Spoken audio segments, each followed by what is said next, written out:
Buka tempat filter menggunakan kunci.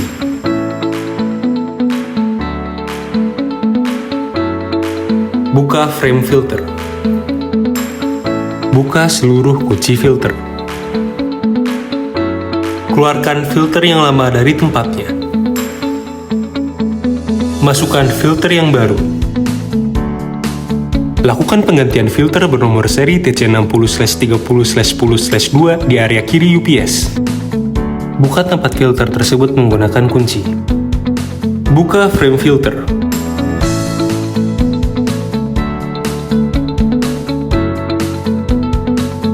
Buka seluruh kunci filter. Buka juga kabinet di bawah filter untuk mempermudah proses penggantian filter. Keluarkan filter lama dari tempatnya. Ganti menggunakan filter yang baru.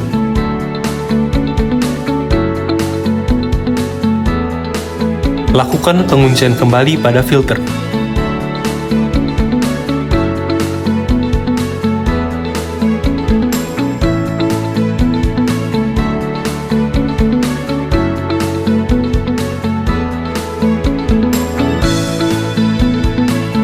Tutup kembali frame filter. Lakukan penggantian filter bernomor seri TC60/30/10/2 di area kanan UPS. Buka tempat filter dan juga kabinetnya menggunakan kunci. Keluarkan isi filter lama dari tempatnya.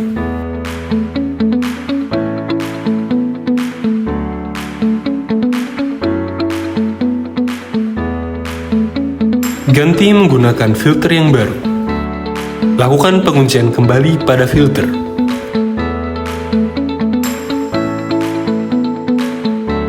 Tutup kembali frame filter. Lakukan penguncian kembali pada tempat filter. Berikut merupakan tabung grease. Pastikan standar penerimaan batas bawah sebesar 2. Pastikan tekanan minimal pada pressure gauge bawah bernilai 3 bar dan pressure gauge atas bernilai 0,30 bar. Lakukan pembersihan UPS dari kotoran ataupun debu.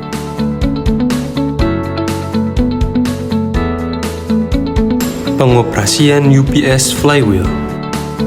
Untuk mains, tekan Q1 yang merupakan input UPS. Di dalamnya akan terdapat nilai-nilai parameter seperti tegangan, arus, dan daya dari mains dan UPS.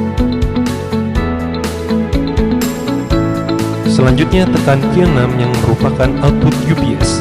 Di dalamnya akan terdapat nilai-nilai parameter seperti tegangan, arus, dan daya dari UPS dan load. Kemudian klik ikon PB.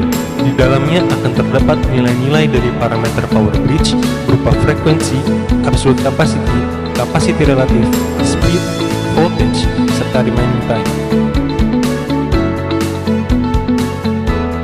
Jika terdapat masalah pada UPS, maka ikon event akan berkedip. Kemudian, untuk mengetahuinya, klik event. Dapat dilihat bahwa terdapat notifikasi untuk mengganti filter. Untuk mencari permasalahan, klik next event.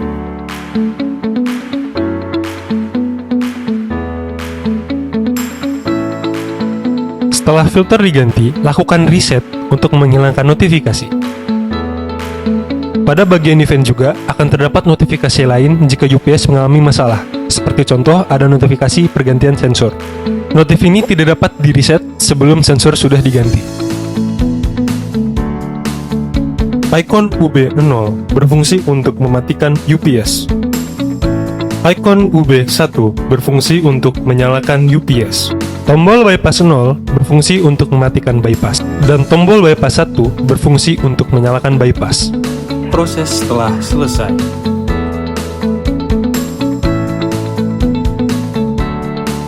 Sumber PLN atau genset sudah disuplai dari panel 1 FW untuk PLN dan 2 FW untuk genset.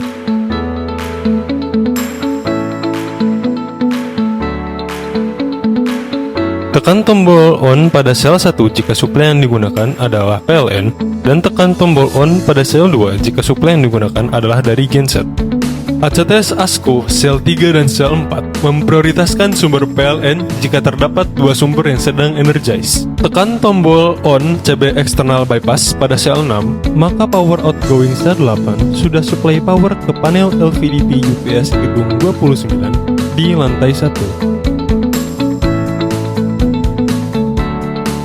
Jika sumber PLN atau genset sudah energize ke load via CB external bypass, maka tindakan selanjutnya, tekan tombol on CB outgoing to flywheel pada sel 5 untuk mensuplai power ke panel UPS.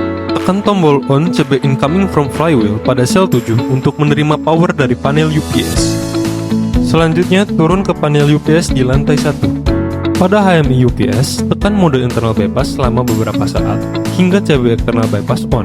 Naik kembali ke panel LVMDP di lantai 2. Tekan tombol off CB external bypass pada sel 6 karena power outgoing sudah di backup oleh internal bypass UPS. Turun kembali ke panel UPS di lantai 1. Selanjutnya, proses pemindahan power dari internal bypass ke UPS dilakukan di HMI UPS.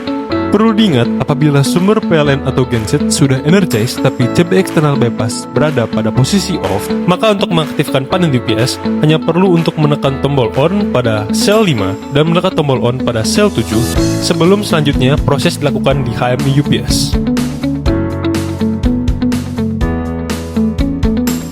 Pada panel UPS di lantai 1, tekan mode internal bypass pada HMI selama beberapa saat hingga CB internal bypass on, yang juga berarti suplai UPS sudah berpindah ke internal bypass.